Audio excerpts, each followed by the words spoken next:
Olá, eu sou a Janaína Santana, atriz, dramaturga e realizadora dessa videoaula. A intenção desse encontro é partilhar um pouco da minha experiência e do meu percurso realizando oficinas e cursos de teatro para o público sênior. Mas o trabalho é um pouquinho mais específico. É realizar essas oficinas a partir do resgate de memórias pessoais, coletivas e sociais dos participantes e transformar essas memórias num projeto artístico, que pode ser uma apresentação em vídeo, uma apresentação de dança, uma apresentação teatral, um livro escrito coletivamente.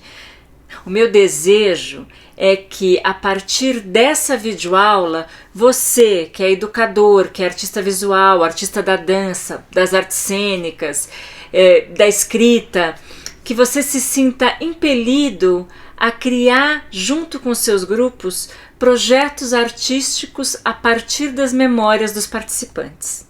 E já que estamos falando de resgate de memórias, penso que para você entender a proposta dessa videoaula, é importante que você conheça as suas origens. Em 2007, eu comecei uma jornada artística em busca de histórias e resgate de memórias, e concebi Café com Biscoitos, uma apresentação que une teatro, música e narração de histórias e que faz uma viagem pelo tempo, começando nas décadas de 1940 e 50 e caminhando até os dias atuais. As minhas referências para criar o Café com Biscoitos foram as histórias das minhas avós e das minhas tias, que viveram a juventude nas décadas de 40 e 50. É por esse motivo que a apresentação começa com a crônica Nos Tempos do Chá no Mapping. E também é por esse motivo que a apresentação caminha até os dias de hoje. As minhas tias e as minhas avós continuam vivas, cheias de curiosidade pela vida, assim como a Dona Celi, a nossa aventureira heroína da última história da apresentação, que se chama Um Voo de Balão ou Pra Ouvir Villa-Lobos. Com a parceria com o Ricardo Barros, que é um músico, compositor e arranjador e que toca comigo em cena, a apresentação fez um enorme sucesso. A gente fez mais de 10 anos de circulações por grupos de terceira idade, universidades, faculdades de terceira idade, associações, clubes. E a gente teve alguns patrocínios que ajudaram a gente a ir mais longe e visitar mais lugares. No final de cada apresentação, a gente sempre oferece um serviço de café com biscoitos. E esse é o momento que a gente ouve as histórias das pessoas. E aqui, nesse momento, é onde a gente ouve relatos muito emocionados e muito delicados sobre a nossa apresentação e onde a gente também ouve as histórias das pessoas. Histórias que ficaram gravadas na gente e que fomentaram em nós um desejo de aprofundar a nossa pesquisa sobre teatro e memória. Café com Biscoitos teve vários desdobramentos. A partir dele, nós realizamos outras apresentações que falavam de resgate de memórias coletivas, sociais e afetivas das pessoas. Nos tempos da Bossa Nova, por exemplo, foi uma apresentação que falava sobre a juventude da década de 1960. E Tomamos um Café falava da vida das pessoas durante o período áureo da produção de café no estado de São Paulo. Já dos anos dourados aos anos de chumbo, traçava um percurso entre a década de 1950 e meados de 1980 no Brasil. Depois de alguns anos realizando apresentações a partir da minha pesquisa e de entrevistas sobre memória, eu passei a ministrar cursos e oficinas de teatro para grupos de terceira idade e para grupos sêniores. Essas oficinas tem como trabalho específico o resgate de memórias e histórias das pessoas. Por meio de jogos teatrais, jogos improvisacionais, danças de roda, escrita dramática, desenho, para criar com eles uma proposta, um projeto artístico. Como exemplos desse trabalho, eu realizei algumas oficinas, uma delas chamada Uma Vida no Campo Limpo, que falava da relação dos moradores do bairro com o seu entorno entre as décadas de 1970 e 1980. Um quindim para o meu avô, que é uma oficina que trabalha a partir de gostos, cheiros, sabores da infância. Brincando Carnaval, que trata da ideia de como era brincar os carnavais de antigamente, e Teatro Novela, que é uma oficina que eu ministro até hoje e que fala da relação que as pessoas tinham e ainda têm com o rádio. Cada um desses trabalhos teve um resultado incrível, porque as pessoas se sentiram parte do processo. Elas realmente traziam suas histórias, suas memórias, dividiam com o grupo. A gente podia perceber ali o que é memória coletiva, que faz parte deste grupo, de uma mesma geração, e o que era memória individual.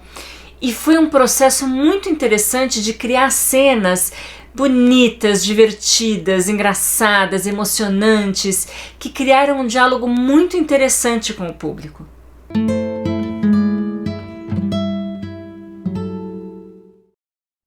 Quando a gente fala de memória, a gente logo associa a capacidade de lembrar ou não de fatos, as situações, pessoas, coisas. Mas existem vários tipos de memória e estudá-las requer um esforço e um estudo transdisciplinar, com pesquisas neurofisiológicas, moleculares, bioquímicas, emocionais. Mas para o nosso trabalho, que pretende coletar histórias e memórias e transformá-las num projeto artístico, a gente vai pensar em memória como registro. Registro daquelas histórias, sensações, imagens, sentimentos, saberes, cheiros, que por uma razão ou outra foram as que a gente escolheu guardar. Você pode pensar que memórias e histórias só falam do passado, mas elas estão profundamente conectadas com o presente. Porque mais do que lembrar de histórias e de fatos e de memórias que a gente teve, essas histórias e memórias conectam a gente com o presente, fazem a gente refletir sobre quem a gente é, aonde a gente está e para onde a gente quer ir. No livro Tecnologia Social da Memória, escrito pelo Museu da Pessoa, tem uma frase muito boa que diz o seguinte: toda história tem valor. A história de cada pessoa ou grupo é única e merece ser preservada e conhecida. Não há histórias melhores ou piores, nem mais ou menos importantes. Ao mesmo tempo em que as histórias pessoais são únicas, elas também dizem respeito a um coletivo, a um grupo de pessoas, a toda a sociedade. E estimular o resgate dessas histórias e memórias por meio de propostas artísticas que trabalham o indivíduo, mas que também trabalham o coletivo, é uma maneira de ressignificar suas histórias, de valorizar suas experiências e de propor que as pessoas se coloquem no mundo como seres únicos, mas também como seres sociais. Além da gente trabalhar o desenvolvimento e a descoberta de diversas habilidades, como a comunicação e a expressividade, a inventividade e a criatividade, a concentração, o foco e a atenção, e de propor que as pessoas tenham um olhar mais aberto e perceptivo para as sutilezas da vida e do fazer artístico.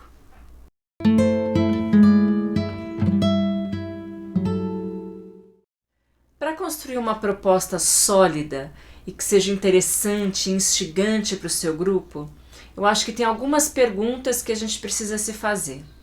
E a primeira delas é: o que é que vocês querem trabalhar? Qual é a linguagem que vai ser usada? Qual vai ser a linha mestra artística que vai ser trabalhada? É a narração de histórias? É a dança? É o teatro? É a escrita? É a fotografia? É o vídeo? É o podcast? São as artes visuais? São as artes integradas? E pensando que cada uma dessas linguagens tem as suas especificidades.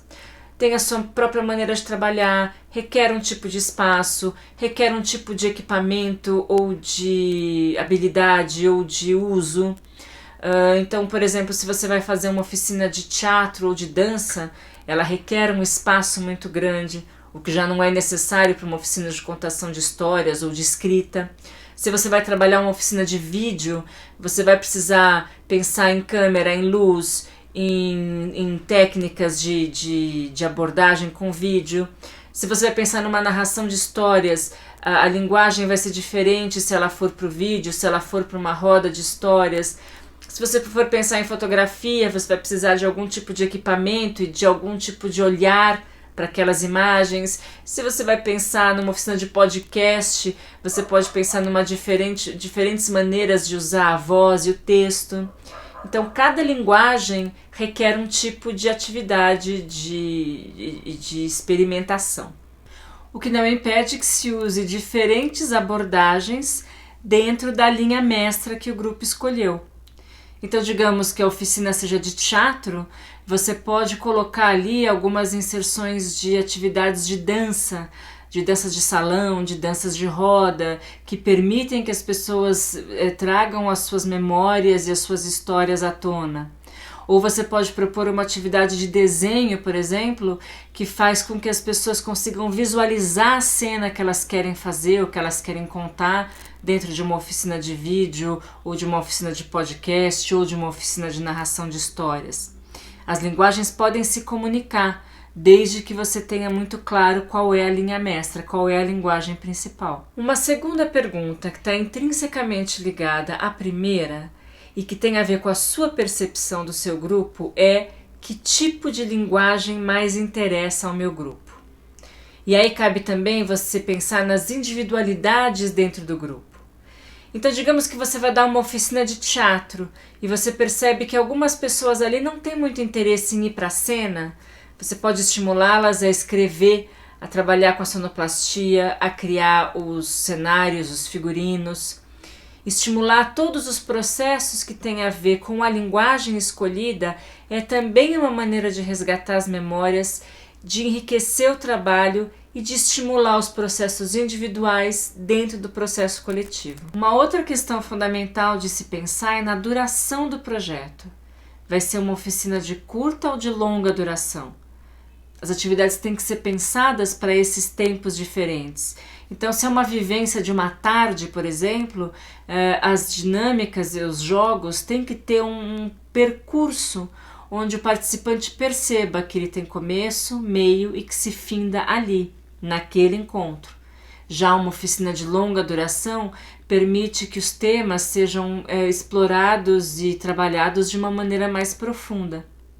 De qualquer maneira, é fundamental que você pense na duração desse projeto para você pensar nas atividades e no tempo que você tem para realizar essas atividades. Um outro ponto importante é a escolha do tema.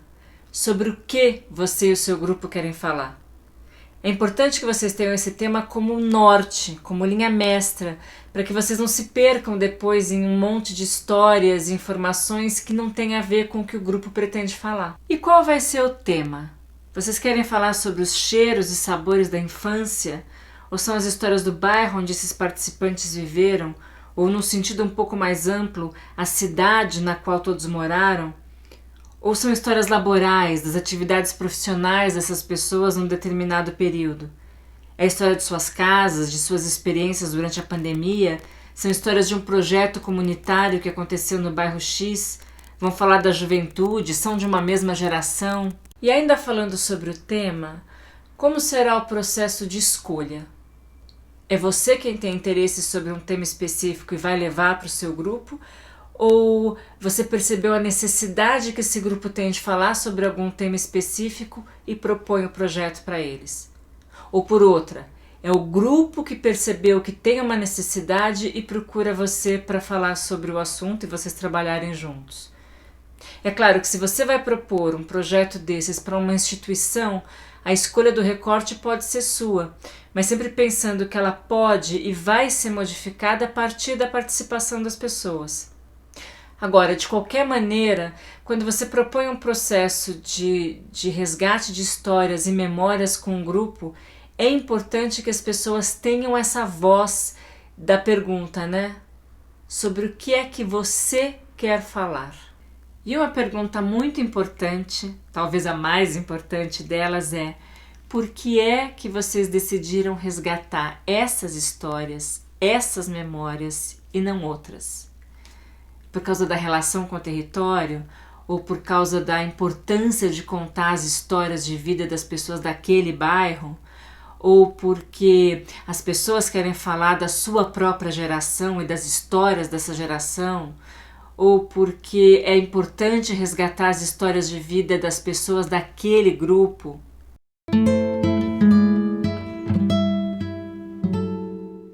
Já tendo decidido o tema da oficina, é importante você pensar no vocabulário que essa oficina vai ter. E é interessante que parte desse vocabulário seja feito a partir de uma pesquisa prévia, com um roteiro de perguntas e fatos que você gostaria de ver respondidas. E aí vale você fazer uma pesquisa a partir de pintura, de fotografia, de recortes de jornal, de revistas, de literatura escrita na época, de emissões de rádio, de novelas, de todo o universo que tem a ver com o que você quer tratar. Agora, também é importante pensar que esse é um processo de mão dupla. Então, você vai levar uma parte dessa sua pesquisa realizada previamente e vai propor algumas coisas a partir de jogos e exercícios teatrais com os participantes, e a outra parte desse vocabulário vai sendo construída a partir do que eles forem trazendo, a partir das memórias deles, das histórias deles, das cartas trocadas, das fotos que eles forem trazendo, das experiências que eles forem relatando a partir dos exercícios. Então, uma coisa interessante que eu acho legal de começar é, por exemplo, você ter um caderno daqueles antigos que a gente usava na escola, que passava de mão em mão com perguntas que você fazia para os seus colegas, só que agora você faz as perguntas do tipo que música você gostava de ouvir, quais as brincadeiras que você mais gostava, que comida era a sua preferida, aonde você mais gostava de ficar quando você era criança.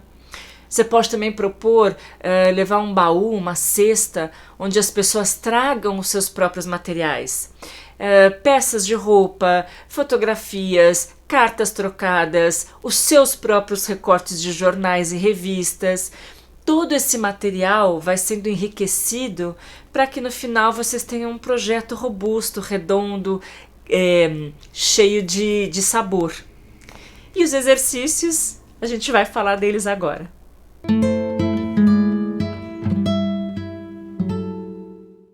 E aí vão sugestões de atividades e exercícios que eu costumo propor para os grupos com os quais eu trabalho.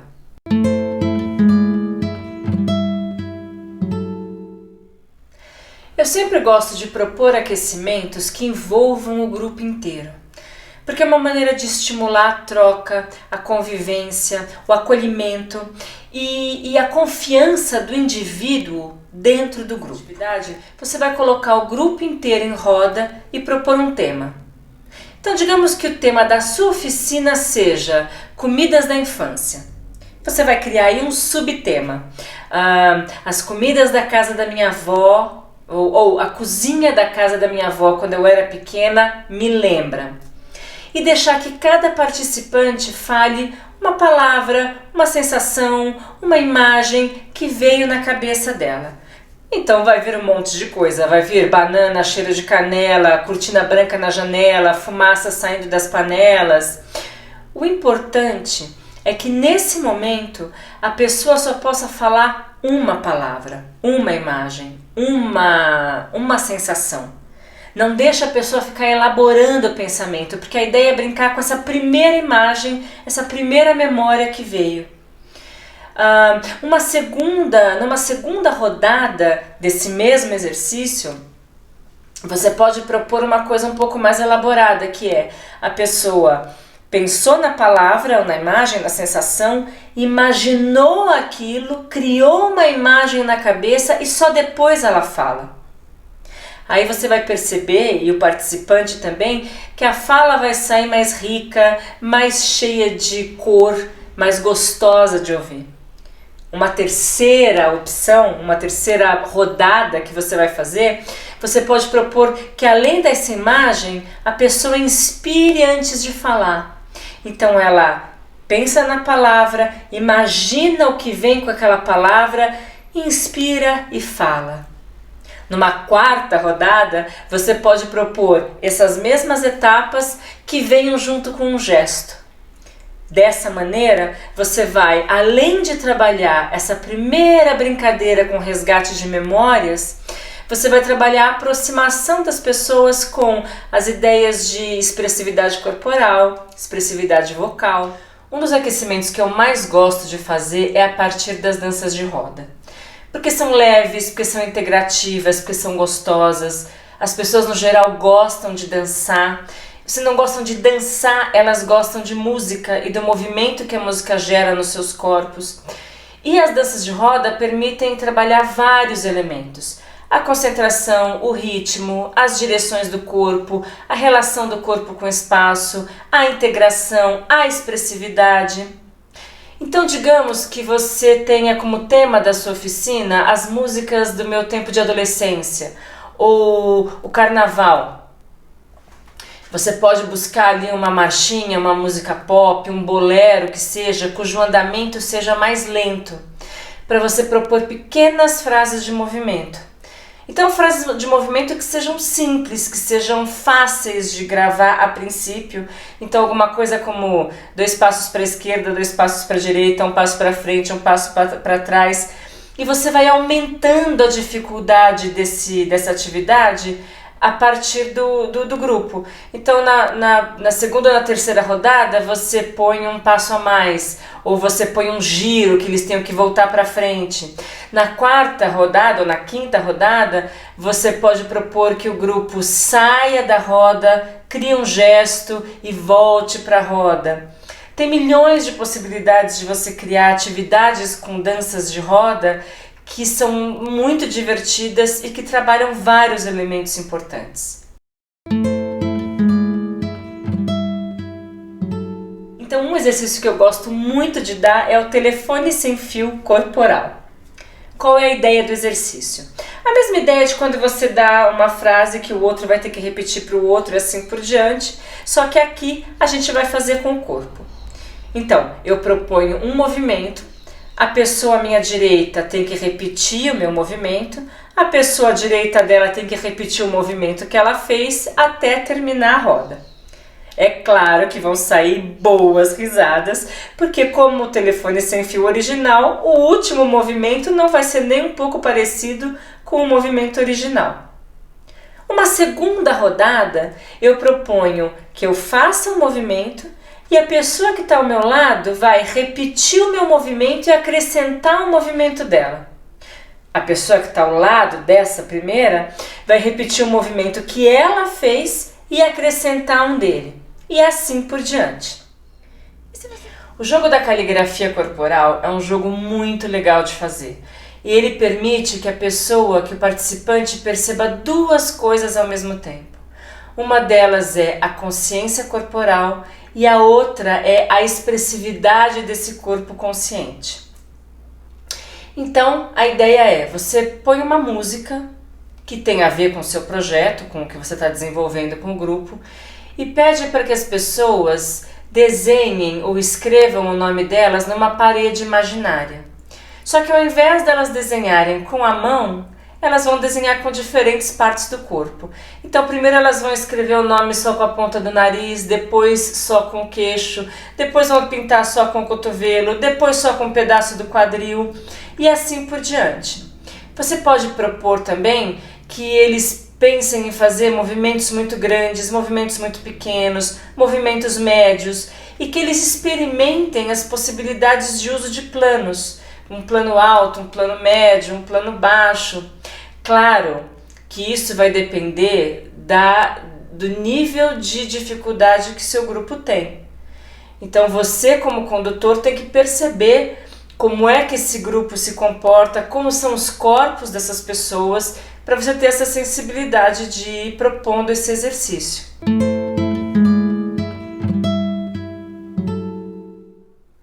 Esse é aquele tipo de exercício que desde que eu aprendi, eu nunca mais deixei de aplicá-lo, porque ele é muito interessante. Ele pode ser usado tanto como uma experiência lúdica, onde você vai contar uma história de uma maneira muito pessoal e única, como também como uma maneira de praticar e de exercitar a escuta ativa e a expressividade vocal. Para esse exercício, você vai precisar de um pedaço de conduíte e um texto impresso, que pode ser tanto um trecho de uma peça de teatro, um trecho de um texto de literatura, um poema, o que você achar que é interessante e importante para trabalhar com o seu grupo. Como funciona o exercício? Você vai juntar pessoas em duplas e entregar para elas o conduíte. Uma delas vai colocar o conduíte no ouvido e a outra vai colocar o conduíte na boca.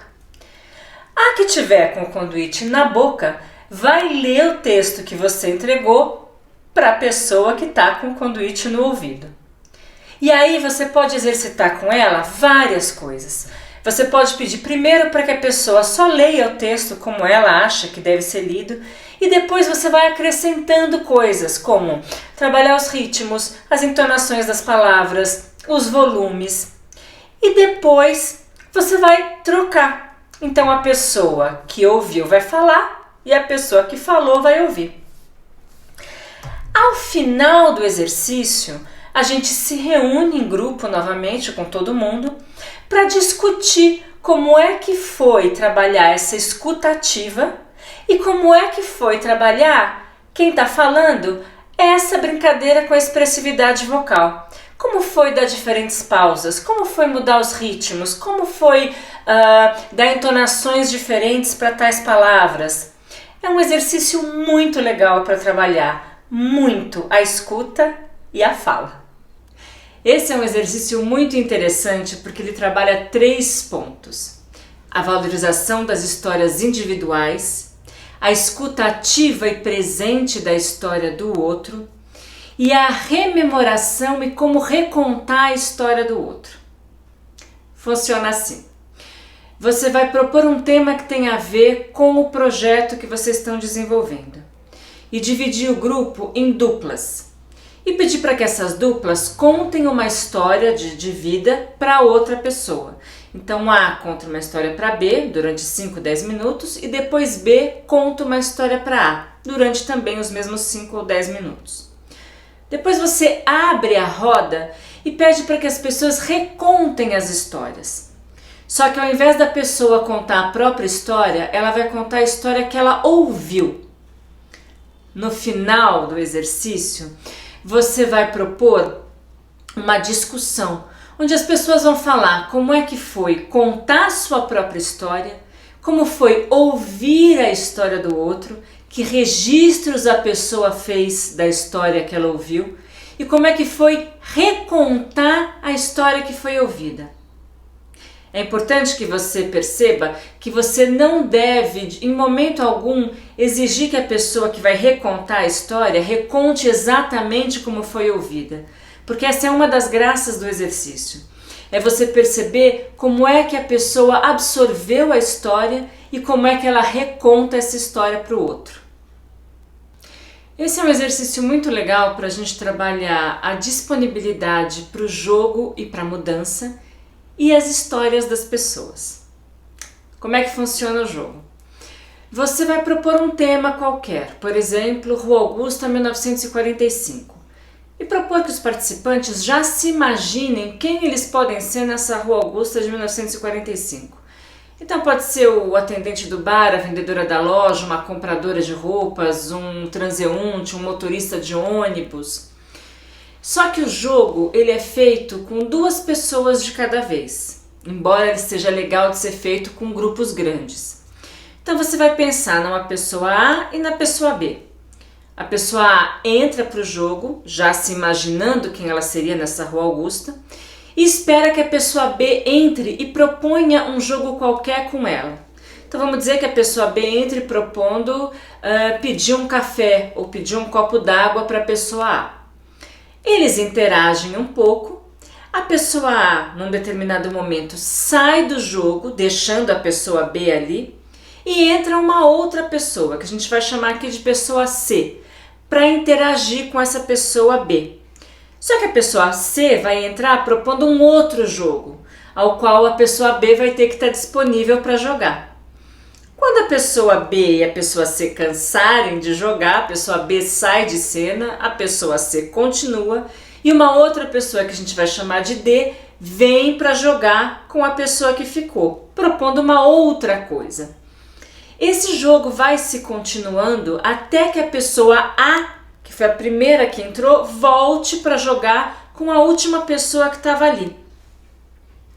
Quando a gente acaba o jogo, a gente vai perceber como é que foi jogar com o outro, como é que foi estar disponível para o que o outro propôs, o que foi que você, como pessoa A, por exemplo, teve que mudar na sua ideia original de quem você era para jogar com a pessoa B, e como é que foi reviver histórias e memórias de uma Rua Augusta de 1975, por exemplo.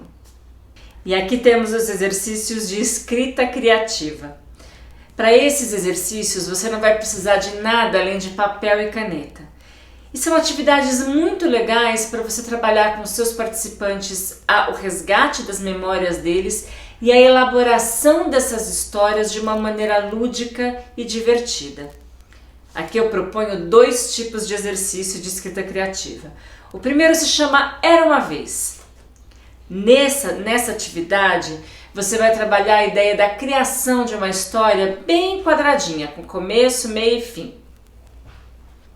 Você vai propor um tema, por exemplo, a minha juventude na Rua X, os tempos de juventude na Rua X. E você vai propor que a pessoa escreva uma história a partir dessas frases que ela vai ter que responder. Era uma vez todos os dias, um dia, por causa disso, até que finalmente. Um segundo exercício de escrita criativa que eu proponho vem com o título A Primeira Vez Que. E ele é um pouco mais livre do que a ideia de começo, meio e fim que você tem no exercício do Era uma Vez. Aqui você pode propor o mesmo tema, a rua em que vivi nos tempos de juventude, e propor para que o participante escreva uma ideia de a primeira vez que. Tenta fugir dos clichês, a primeira vez que dei um beijo, a primeira vez que eu dei a mão para um rapaz, e vai para coisas que tenham que mais possibilidades de que eles desenvolvam um texto. A primeira vez que a turma foi ao cinema, a primeira vez que eu vi o rapaz da casa da frente, a primeira vez que eu conheci a minha vizinha, e assim por diante. Esse exercício vai dar margem para que a pessoa escreva mais livremente a sua história. Para a atividade de desenho, você não vai precisar de nada além de papel craft e lápis colorido. A ideia aqui é muito simples. Você vai propor um tema, por exemplo, um dia durante a pandemia, e propor que o participante desenhe uma cena na qual ele tenha vivido. Então ele imagina um dia que ele tenha vivido durante a pandemia e desenha aquela cena. Aqui, assim como os exercícios de jogos teatrais ou os exercícios de escrita criativa, os participantes vão ter mais ou menos habilidade. Mas a ideia é que você estimule a pessoa a desenhar o que ela conseguir desenhar. Porque a ideia é que ela consiga expressar suas histórias e as suas memórias de uma outra maneira, que também é lúdica e também é divertida. Como finalização de cada encontro, eu sempre proponho a criação de cenas coletivas. Como é que isso funciona? Eu pego o grupo grande, divido em grupos menores de 3, 4, 5 pessoas, proponho um tema, por exemplo, voltando Rua Augusta de 1975, e proponho que eles criem essa cena que vai ser apresentada para os grupos no final, a partir dos exercícios oferecidos durante aquele encontro. Então, digamos que você tenha dado um exercício de expressão vocal, um exercício de expressão corporal, um exercício de escrita criativa, um jogo do contando e recontando, por exemplo. Você vai pedir para que, de alguma forma, esses elementos estejam dentro da cena que os participantes forem criar. Dessa forma, você continua com aquela ideia que a gente já conversou, de não deixar pontas soltas, das pessoas perceberem um encadeamento de exercícios e que aquelas atividades anteriores enriquecem e podem ajudá-los a a criar uma cena estruturada com começo, meio e fim, interessante, divertida e que pode ser usada tanto como finalização daquele encontro, como também pode ser usada mais para frente como parte de um trabalho maior que você estiver fazendo com o seu grupo. Lembrando que essa videoaula parte do meu processo de trabalho e que não é um processo fechado que deve ser seguido à risca. Aqui eu proponho sugestões de atividades e exercícios a partir do que eu faço e que você pode usar para o seu grupo, para os seus projetos. Mas é uma via de mão dupla. Você pode, a partir dessas sugestões, propor outros exercícios e atividades a partir das suas próprias vivências. Você pode perceber ali o que funciona e o que não funciona para o seu grupo, o que foi mais e o que foi menos interessante para ele. Como parte do meu processo de trabalho, cada aula é estruturada a partir de um tema. E tendo esse tema como linha mestra, todos os exercícios vão sendo encadeados de forma que cada exercício ou atividade, por mais singular que ela seja, ela sempre cria um diálogo com o que veio antes e com o que vai vir depois. Então, cada exercício tem elementos do exercício anterior e dá pistas para o exercício posterior. Dessa forma, no final de cada encontro, a gente vai ter uma unidade criativa, que pode ser a criação de pequenas cenas, a escrita dessas cenas, narrações de histórias curtas, pequenas frases de movimento, apresentações de pequenas cenas. E essa unidade criativa, ela pode ter um fim em si mesma, como no caso de uma atividade de curta duração, uma oficina de um dia só, por exemplo, como ela pode também fazer parte de um todo, no caso de você dar uma oficina de longa duração. O que é importante a gente ter em mente é que todas as atividades propostas são também coletas de histórias e memórias, que ao final do processo, seja uma oficina de longa duração ou seja uma oficina de um dia, elas vão ser amalgamadas e que são os participantes que vão decidir como é que eles vão fazer esse mosaico, que histórias eles vão contar, como vai ser contada, de que jeito vai ser a narrativa. Então, supondo que você vai dar uma oficina de uma única tarde, a estrutura básica dela pode ser aquecimento, exercício de expressão corporal, jogo teatral em grupo, jogo em duplas ou trios, criação de cena em grupo, duplas e trios, apresentação do que os grupos produziram, roda de conversa e impressões sobre o encontro. Essa é uma estrutura básica que pode te ajudar a se inspirar para criar a sua própria oficina.